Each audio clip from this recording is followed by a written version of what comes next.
मेरे प्रदेश के दलित पिछड़ा वर्ग जो बाबा साहब के अनुयायी हैं और बाबा साहब के जय भीम कह के बोलते हैं, उन सबको लानत होगी, कांग्रेस और बीजेपी को वोट देंगे। क्योंकि दोनों पार्टी एक सांपनाथ है और एक नागनाथ है, दोनों हमारे दुश्मन हैं और दोनों हमें कुचलते आए हैं। आज तक किसी ने हमें अधिकार नहीं दिए। रही बात कांग्रेस पार्टी के मुखिया राहुल गांधी के खिलाफ, मैं बोलना चाहती हूँ, अमेरिका में जाकर राहुल गांधी बोलते हैं कि हम भारत में आरक्षण को खत्म करेंगे। मैं पूछना चाहती हूँ राहुल गांधी से, तुम्हारे बाप दादा ने आरक्षण दिया था क्या? तुम कैसे खत्म कर दोगे? तुम्हारी औकात है क्या दलितों का आरक्षण खत्म करने की? ये आरक्षण हमारे बाप संविधान निर्माता बाबा साहब डॉक्टर अंबेडकर ने दिया है। तुम्हारे बाप में दम नहीं जो तुम आरक्षण को खत्म कर दो। और उसी की तर्ज पर भूपेंद्र हुड्डा बोलते हैं कि हम हरियाणा में सरकार आई तो हम आरक्षण को खत्म कर देंगे। आप आरक्षण की तरफ उंगली करके दिखा देना। भूपेंद्र हुड्डा जी, दीपेंद्र हुड्डा जी, आप कान खोल के सुन लें। अगर आरक्षण के बारे में आप बोले और उंगली भी कर दी तो मेरे से बुरा कुछ नहीं होगा। इस हरियाणा प्रदेश में आपको पता है कांता आलड़िया संविधान को खत्म नहीं होने देगी। संविधान को जो खत्म करने की कोशिश करेगा हम उसको मिट्टी में मिला देंगे, हम उसकी राजनीति को खत्म कर देंगे। इसलिए मैं प्रेस के माध्यम से खासकर कांग्रेस के को जो कह रहे हैं लोग कि हम वोट देंगे, उनसे कहना चाहूँगी कि कांग्रेस का इतिहास उठा के देख लो। जब से देश आज़ाद हुआ कांग्रेस ने दलितों के वोट का मिसयूज करके सत्ता पर बैठे हैं। आज तक बैकलॉग को पूरा नहीं किया गया। अब बीजेपी की बात अगर मैं कहना चाहूँ, प्रधानमंत्री कौशल योजना के तहत 1,30,000 लोगों को रोजगार दिया गया, उसमें आरक्षण की धज्जियां उड़ाई गई। आज हरियाणा में 2 लाख वैकेंसी खाली पड़ी हैं, उसमें आरक्षण की धज्जियां उड़ाई गई हैं और ये कहते हैं कि हम आरक्षण को खत्म करेंगे। अरे जब आरक्षण को कांग्रेस बीजेपी ने लागू ही नहीं किया तो खत्म कैसे कर देंगे? पहले मैं जवाब चाहती हूँ लोगों से। इसलिए आज मैंने बुलाया आपको। कांग्रेस और बीजेपी प्रदेश में देश में टोटली दलित और पिछड़ा किसान मजदूर विरोधी हैं। इसलिए दोनों पार्टियों को आप सबक सिखाएं और जो भी बीजेपी की सपोर्ट कर रहा है कैंडिडेट बीजेपी को जिताने के लिए, चाहे वो कोई भी पार्टियों में नाम नहीं लूंगी, मोटी रकम लेके कुछ राजनीतिक दल बीजेपी को जिताने के लिए मैदान में आए हैं, उन लोगों का भी बहिष्कार करें और अपने समाज के नुमाइंदों को विधानसभा में भेजें। ये मैं कहने आई हूँ आपको। भाई महेंद्र बागड़ी रोहतक से खड़े हैं कैंडिडेट मेरे। रोहतक की जनता से अपील करूंगी, जाति धर्म से ऊपर उठकर और अपने न्याय के लिए, कानून का राज स्थापित करने के लिए, संविधान को बचाने के लिए आप भाई महेंद्र बागड़ी को मेरा कढ़ाई का निशान है। और कढ़ाई को सब लोग जानते हैं कि कढ़ाई जब खुशी होती है तो हलवा बनता है, शादी होती है तो मिठाई बनती है।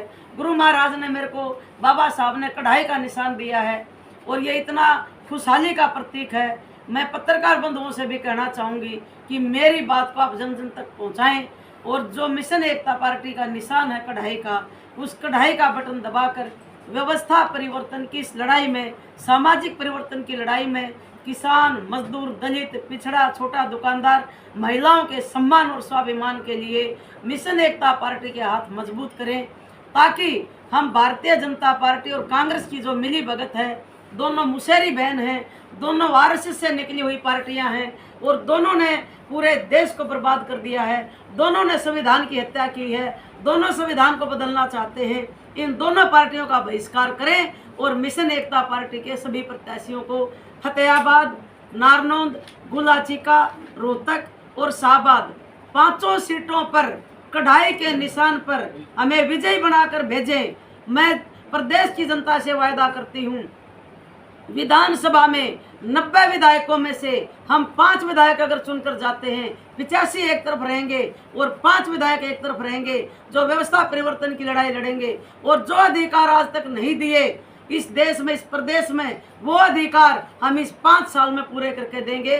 और आरक्षण को जो खत्म करने की बात करेंगे, हम उनको मिट्टी में मिलाने का काम करेंगे। कौन क्या कह रहा है मुझे उस बात का नहीं पता, वो तो कहेंगे। उन्होंने गरीब लोगों का खून चूस के इतनी मोटी रकम इकट्ठी कर ली अब टिकट बेच के इतनी मोटी रकम इकट्ठी कर ली, वो हमारे लोगों को चुनाव के समय में दारू की पेटियां बांटेंगे, एक एक वोट खरीदने के लिए 10-10 हज़ार 20-20 हज़ार रुपये की बोली लगाएंगे, हमारे गरीब लोगों को ठगा जाएगा, रैलियों में लोगों को जाने के लिए गाड़ियां देंगे, शराब की पेटियां देंगे, खूब पैसा बटेगा। चाहे वो बीजेपी हो चाहे कांग्रेस हो, इन दोनों पार्टियों ने गरीबों का खून चूसा है, किसानों का खून चूसा है। और जनता जो अब समझदार हो चुकी है, जनता को पता है कि दुख के समय में हमारा हितैषी कौन है। आप सब भी जानते हैं, जब किसी के ऊपर जुल्म होता है तो जुल्म के खिलाफ अकेली इस हरियाणा में कांता आलड़िया ने लड़ाई लड़ी है, जिनके ऊपर आज भी कांग्रेस ने भी मुकदमे दर्ज किए और बीजेपी ने भी मुकदमे दर्ज किए, और दोनों पार्टियां दलित विरोधी हैं। मैं आपको याद दिलाना चाहूँगी, 2016 में बीजेपी के पूर्व मंत्री मनीष ग्रोवर ने संविधान निर्माता बाबा साहब की जद्दे रोड पर पार्क में मूर्ति तोड़वाई, और जिस हाथ से संविधान लिखा गया उस हाथ को तोड़कर गंदे नाले में फेंका गया। ये क्या बात करते हैं बाबा साहब की। अभी अर्जुन राम मेघवाल कल भाषण दे रहे थे कि कानून मंत्री बनाया। अरे मेघवाल साहब, आपको कानून मंत्री नहीं बनाया, आपको अपने तलवों को चाटने के लिए मंत्री बनाया गया है। आप गुलाम हो और आप समाज को गुलामी की शिक्षा दे रहे हो। आप कब कहाँ मर गए थे उस समय जब बाबा साहब की मूर्ति रोहतक में बीजेपी द्वारा तोड़वाई गई? आपने क्यों नहीं आवाज उठाई गई? अगर आप ऐसे कानून मंत्री हो तो बाबा साहब जो संविधान के निर्माता हैं, उनकी मूर्ति को बीजेपी के नेता ने तोड़वाया और आपकी जुबान चुप रही। आप इन लोगों का जो है गुलामी करते हो, आप गुजरा करते हो उनके सामने। मैं सरेआम आपको बोल रही हूँ, आप दलितों के हितैषी नहीं हो, आप दलितों के दलाल हो बीजेपी में। और बीजेपी ने क्या किया? बाबा बालकनाथ जो आरएसएस के बीजेपी के नेता हैं, उन्होंने 250 साल पुराने हमारे दलित समाज के साधुओं की समाधियां तोड़ी लॉकडाउन का फायदा उठाकर। जब हमने उसका विरोध किया, हमारे डेरे पर कब्जा किया, 300 बीघा जमीन पर कब्जा किया हुआ आज तक। मेरे पास सारे सबूत हैं, कानूनी रिकॉर्ड हैं। और ये बीजेपी के नेताओं ने और यहाँ के मुख्यमंत्री जब होते थे मनोहर लाल खट्टर, इन्होंने मिलकर और दबाव बनाकर मेरे ऊपर 4 झूठी FIR करवाई कि मैं दब जाऊं। लेकिन बाबा साहब का आशीर्वाद मेरे साथ है, गुरुओं का आशीर्वाद मेरे साथ है। इन समाधि तोड़ने वालों के खिलाफ मैं लड़ी और मेरे ऊपर मुकदमे भी हुए। मैं आज हाई कोर्ट से जमानत पर हूँ और मैं इनका मुकाबला कर रही हूँ। इसलिए मैं जनता से कहना चाहती हूँ, जो भी अपने हकों की आवाज़ उठाएगा, ये उनके ऊपर झूठे मुकदमे करेंगे, उनको दबाया जाएगा। ये पहले खरीदने की कोशिश करते हैं कि इनको पैसा देकर बिठा दो, जब इनकी कोई बात नहीं सुनता तो ये दबाते हैं। और ये मेरी हत्या तक करवाने की इन्होंने कोशिश की। इसलिए मैं आज आपको कहना चाहूँगी कि भूपेंद्र हुड्डा कुछ भी कहें, भूपेंद्र हुड्डा हो चाहे बीजेपी हो, सबको पता है भूपेंद्र हुड्डा बीजेपी से मिलके इस हरियाणा प्रदेश को बर्बाद करने पर तुले हैं।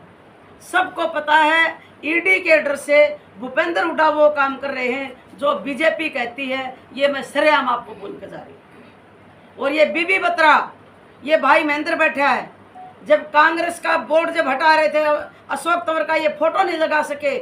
आज भी आप देख लो, कांग्रेस के दफ्तर पर जाकर बाबा साहब का फोटो आपको नहीं मिलेगा। और ये बात संविधान की करते हैं। ये राहुल गांधी संविधान लेकर चलता है। सबसे बड़े संविधान के हत्यारे कांग्रेस है, उसके बाद बीजेपी है।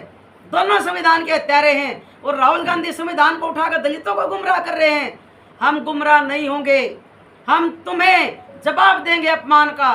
तुमने बाबा साहब का अपमान किया है। ये वीडियो देख लो आप। ये कह रहे हैं बीबी बत्रा बोल रहे हैं कांग्रेस ऑफिस के सामने कि लठ भी मारेंगे।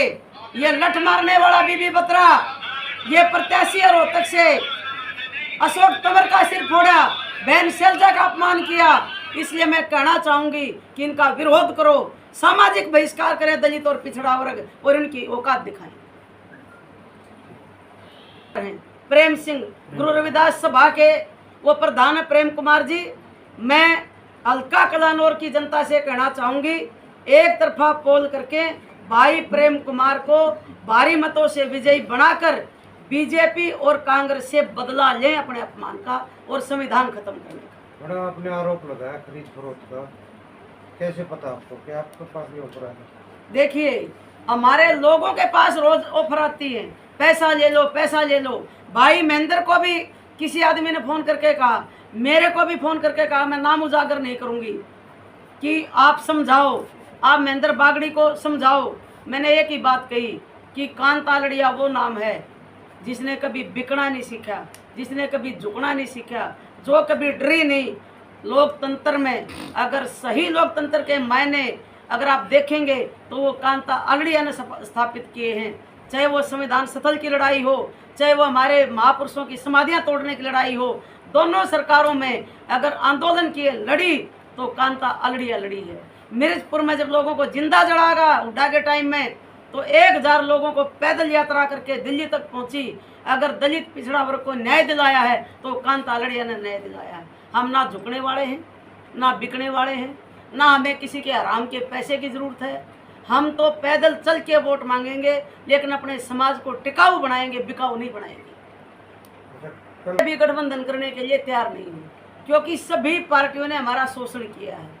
हमारी एक पार्टी थी बाबा साहब के नाम से जो जय भीम बोलकर बात करते थे, आज वो पार्टी भी गुमराह हो चुकी है। और जिन लोगों ने हमेशा शोषण किया वो कभी किसी से समझौता करते हैं, कभी किसी से समझौता करते हैं, उनका कोई ठिकाना नहीं है। और उसका एक ही रिजल्ट आपके सामने है कि वो 0 नंबर पर उत्तर प्रदेश में है, तो हरियाणा में उनके पास क्या होगा आप ये सोच सकते हैं। और भी हरियाणा के मरे हुए जो मुर्दे हैं वो हरियाणा में फूके जाएंगे, यूपी के मरे हुए मुर्दे वो यूपी में फूके जाएंगे। इसलिए मैं हरियाणा की जनता को कहना चाहूँगी कि पिछला इतिहास देख लें कि पैसे के बलबूते पार्टियों के जो नेता बाबा साहब को लेकर आगे चल रहे हैं, मोटी मोटी रकम लेकर समझौते कर रहे हैं। इसलिए मैं किसी समझौते में विश्वास नहीं रखती। मेरा समझौता डायरेक्ट जो है वो हरियाणा के गरीब, किसान, मजदूर, पिछड़ा, दलित और महिलाओं के साथ है और उन्हीं की वोट मुझे मिलेंगी। मुझे किसी पार्टी से कोई समझौता नहीं करना। आलड़िया नहीं रह सकता।